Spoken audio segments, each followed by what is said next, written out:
Ben-Hur, chapitre 27. Esther et Ben-Hur. Liste des concurrents. Le lendemain soir, Ben-Hur était debout avec Esther sur la terrasse de l'entrepôt. Au-dessous d'eux, sur le quai, il y avait un grand va-et-vient d'hommes qui chargeaient un navire en partance à la lueur vacillante des torches.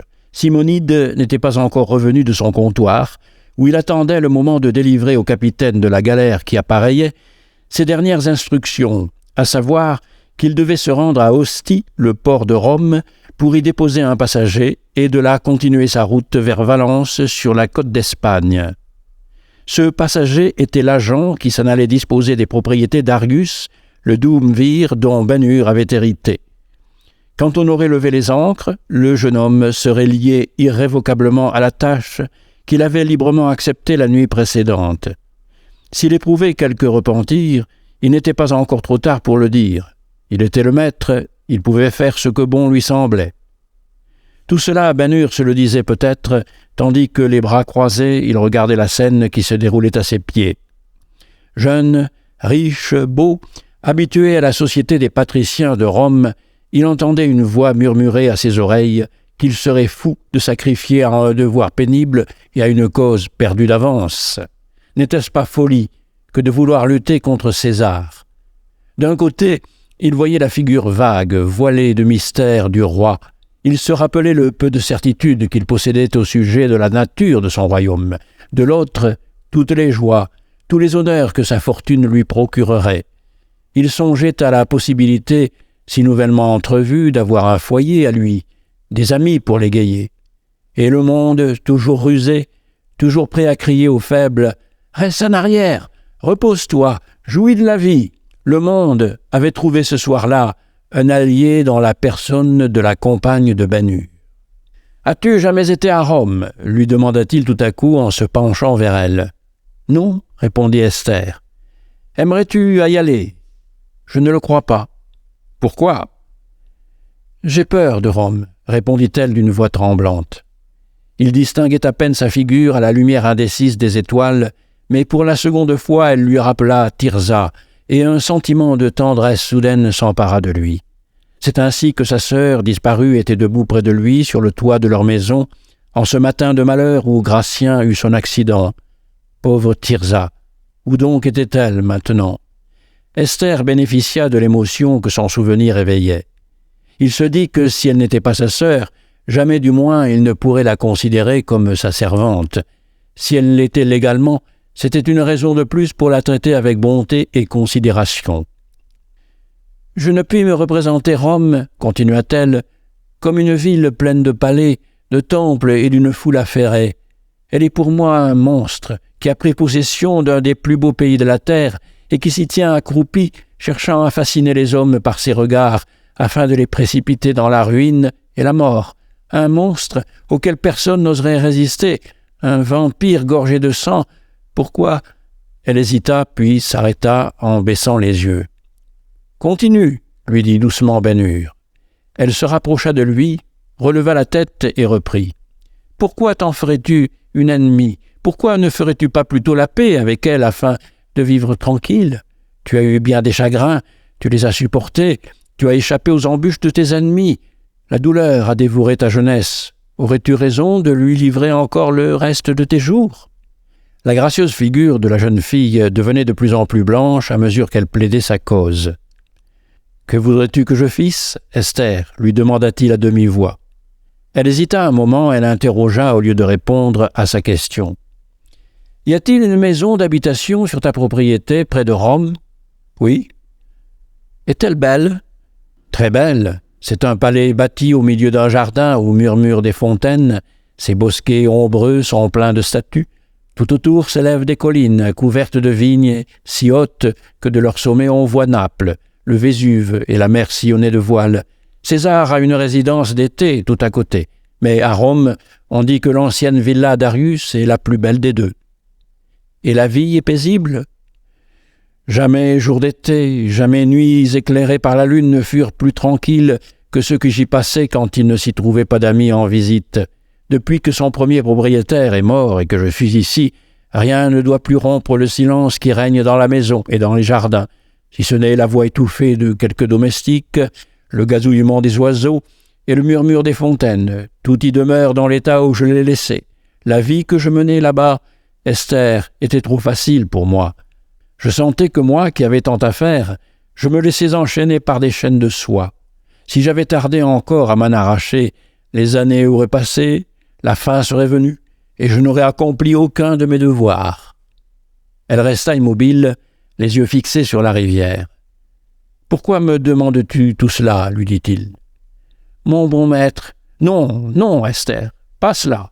Appelle-moi ton ami, ton frère, si tu veux. Je ne suis pas ton maître, je ne veux pas l'être. Oui, appelle-moi ton frère. » Il faisait trop sombre pour qu'il pût remarquer l'expression radieuse du visage rougissant de la jeune fille. « Je ne puis comprendre, murmura-t-elle, qu'on ne puisse pas préférer l'existence que tu menais là-bas à une vie de danger et peut-être à une vie sanglante, veux-tu dire ? » « Oui, répondit-elle, je ne te comprends pas. »« Esther, tu te trompes. Il ne s'agit pas de préférence, hélas. Si je m'en vais, c'est poussé par la nécessité. Rester ici serait m'exposer à y mourir, et je ne pourrais pas davantage retourner à Rome. Une coupe empoisonnée, le stylet d'un bravo, la sentence d'un juge obtenue par un parjure me ferait disparaître. Messala et Gratien se sont enrichis en pillant les propriétés de ma famille. Ils tiennent à les conserver. Il ne peut être question entre nous d'un arrangement à l'amiable, car il équivaudrait de leur part à une confession. D'ailleurs, Esther, si je pouvais les acheter, je ne le ferais pas. Je ne crois pas la paix possible pour moi, non, pas même dans les vertes retraites et sous les porches de marbre de ma villa. La paix sera un vain mot pour moi tant que je n'aurai pas retrouvé les objets de mon affection. Si je les retrouve, ceux qui ont causé leurs maux, ne devront-ils pas souffrir à leur tour? Si elles sont mortes de mort violente, pourrais-je laisser échapper leur meurtrier? Oh, si je m'endormais, je n'aurais que des rêves troublés. Non, rien, pas même le plus saint des amours ne réussirait à me procurer un repos que ma conscience ne me reprochât pas. « Ne peut-on rien faire pour toi ?» lui demanda-t-elle d'une voix désolée. « Prends-tu donc tant d'intérêt à ce qui me touche ?»« Oui, » répondit-elle simplement. Il prit sa petite main tremblante et la porta à ses lèvres. « Tu seras pour moi une autre Tirza, Esther. » « Qui est Tirza ?»« La petite sœur que les Romains m'ont enlevée et qu'il faut que je retrouve avant de songer à être heureux. » À cet instant, un rayon lumineux parti de l'extrémité de la terrasse vint tomber sur eux. Ils se retournèrent et aperçurent un domestique qui poussait devant lui le fauteuil de Simonide. Ils s'avancèrent à sa rencontre et ne reprirent pas leur causerie intime. Pendant ce temps, la galère tournait lentement sur elle-même, à la clarté des torches et au bruit des cris joyeux des matelots. Puis elle s'avança vers la pleine mer, laissant Ben Hur définitivement lié à la cause du roi qui devait venir. La veille du jour fixé pour les Jeux, dans l'après-midi, le quadrige d'Ilderim fut conduit à la ville et logé à proximité du cirque. Le cheik amenait encore avec lui ses serviteurs, montés et armés, des chevaux, du bétail et des chameaux chargés de bagages. Son départ du jardin des Palmes ressemblait à la migration d'une tribu entière. Aussi, tous ceux qui rencontraient cette bizarre procession se mettaient-ils à rire. Mais le cheik, malgré l'irascibilité de son caractère, ne s'en offensait pas. Il se sentait surveillé et se disait qu'il lui était égal que la ville entière s'amusât à ses dépens, car le vieil arabe savait qu'un homme n'est jamais plus en sûreté qu'au moment où l'on se moque de lui. D'ailleurs, le lendemain, tout ce pompeux étalage, toutes ces richesses, à l'exception de ce qui lui paraîtrait nécessaire au succès de ces Arabes, seraient en route pour le désert. Ses tentes étaient pliées, le douar n'existait plus. 12 heures plus tard, tout ce dont il se composait serait à l'abri des poursuites. Ni lui ni Ben Hur ne s'exagéraient l'influence de Messala.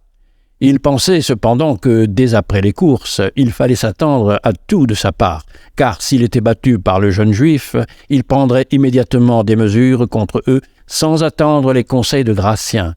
Il se préparait en conséquence à lui échapper sans tarder et, en attendant, il chevauchait côte à côte, sûr du succès pour le lendemain. Ils rencontrèrent en route Malouk qui guettait leur arrivée. Ils échangèrent les salutations de rigueur, puis il sortit des plis de ses vêtements un papier qu'il remit au cheik en disant « J'ai ici le programme des courses tel qu'il vient d'être publié. Tu y trouveras tes chevaux mentionnés en leur place. Permets, bon chèque, que je te félicite d'avance de ta victoire. Toi aussi, fils d'Arius, reçois mes félicitations. Rien ne peut plus empêcher ta rencontre avec Messala. Toutes les conditions requises pour participer aux courses ont été remplies. Je m'en suis assuré moi-même. « Je te remercie, Malouk, répondit Ben-Hur. « Ta couleur est le blanc, reprit Malouk, celle de Messala rouge et or. Les bons effets de ce choix se font déjà sentir. Des enfants colportent des rubans blancs dans les rues. Demain, chaque arabe et chaque juif de la ville les porteront au cirque. Tu verras que le blanc et le rouge et or se partageront également les galeries. Les galeries peut-être, mais non pas la tribune située au-dessus de la porte pompeuse.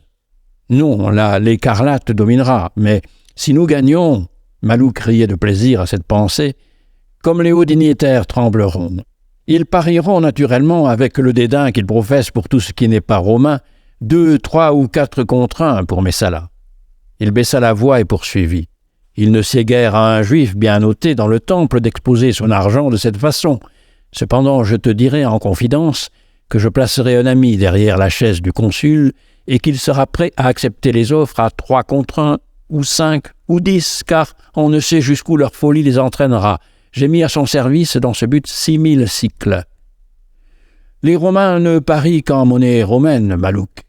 Aussi tâche de voir ton ami ce soir et ouvre-lui un crédit pour autant de sesterces que tu le jugeras bon. Recommande-lui aussi de chercher à engager le plus de paris possible avec Messala et ses compagnons. Fais tout ce qui sera en ton pouvoir pour que l'intérêt général se concentre sur la lutte entre Messala et moi.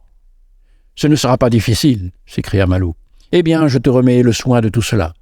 Le plus sûr moyen sera d'offrir des paris énormes. Si on les accepte, cela n'en vaudra que mieux. Ne le penses-tu pas ?» dit Malouk en regardant Ben-Hur. « Pourquoi n'essayerais-je pas de regagner la somme dont il m'a dépouillé ?» répondit celui-ci. « Peut-être l'occasion ne s'en représentera-t-elle pas. Et si je pouvais l'atteindre dans sa fortune aussi bien que dans son orgueil, notre père Jacob ne s'en offenserait pas.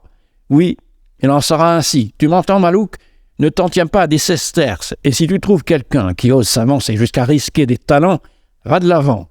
Si le parieur et Messala lui-même ne t'arrête pas à 5 talents, va jusqu'à 10 ou 20, même jusqu'à 50. C'est une somme considérable, dit Malouk. Il faudrait que j'eusse des garanties. Tu en auras. Dis à Simonide que je désire qu'il arrange la chose, que j'ai mis mon cœur à la ruine, mon ennemi, et que je ne crois pas me hasarder en profitant de l'occasion qui m'est offerte. Le Dieu de nos pères sera pour nous. Va, bon Malouk, fais comme je te l'ai dit. Malouk, très réjoui, le salua et mit son cheval au trot. Mais presque immédiatement, il revint en arrière. « Je te demande pardon d'avoir encore oublié quelque chose, dit-il à Ben-Hur. Je n'ai pu m'approcher moi-même du chariot de Messala, mais j'en ai fait prendre la mesure. D'après ce qu'on m'a rapporté, ces essieux sont plus élevés que les tiens de toute la largeur de la main. »« De la largeur de la main ?» s'écria Ben-Hur, qui se pencha vers son compagnon. « Tu es un fils de Judas, Malouk, et tu es fidèle à tes frères. Aussi choisis une place sur la galerie qui est au-dessus de la porte du triomphe et regarde bien quand nous ferons le tour des colonnes, car si j'ai la moindre chance, Mais je n'en dis pas davantage, sois à ton poste, Malouk. » À ce moment, un cri poussé par Hilderim attira leur attention. Il avança son cheval tout près de celui de Ben-Hur, en indiquant du doigt le programme de la fête. « Lis-le-moi, lui dit le jeune homme. « Non, lis toi-même. » Ben-Hur passa rapidement sur la partie du programme qui, après avoir annoncé qu'il y aurait en premier lieu un cortège d'une splendeur inusitée, indiquait le nom et la nationalité des coureurs et des lutteurs qui paraîtraient ensuite dans l'arène. Il s'arrêta seulement à celle où il était question des courses de chars. Il y était dit que le prix consisterait en 100 000 sesterces et une couronne de laurier, puis suivait la description des compétiteurs. 1. Un quadrige appartenant à Lysippe le Corinthien, 2 gris, 1 bai et 1 noir, ont concouru l'an passé à Alexandrie, puis à Corinthe où ils ont été victorieux. Conducteur Lysippe, couleur jaune. 2. Un quadrige à Messala de Rome, 2 blancs, 2 noirs, vainqueurs au cirque Maximus, où ils ont été présentés l'an passé. Conducteur Messala, couleur écarlate et or. 3. Un quadrige à Cléante, l'Athénien, 3 gris, 1 bai, vainqueur de l'isthme l'an passé.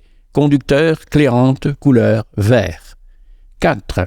Un quadrige à Dicaeus, le Byzantin, 2 noirs, 1 gris, 1 B, vainqueur cette année à Byzance. Conducteur, Dicaeus, couleur noire. 5. Un quadrige à Admète, le Sidonien, tous gris, 3 fois présenté à Césarée, 3 fois vainqueur. Conducteur, Admète, couleur bleue. 6. Un quadrige à Île de Rhim, chèque du désert, tous B, première course. Conducteur, Ben-Hur, un juif, couleur blanc. Ben-Hur, un juif? Pourquoi ce nom au lieu de celui d'Arius? Ben-Hur leva les yeux sur Île de Rhim. Il comprenait maintenant la raison de son cri de surprise, et tous deux arrivaient à la même conclusion, mais Salah avait écrit cela.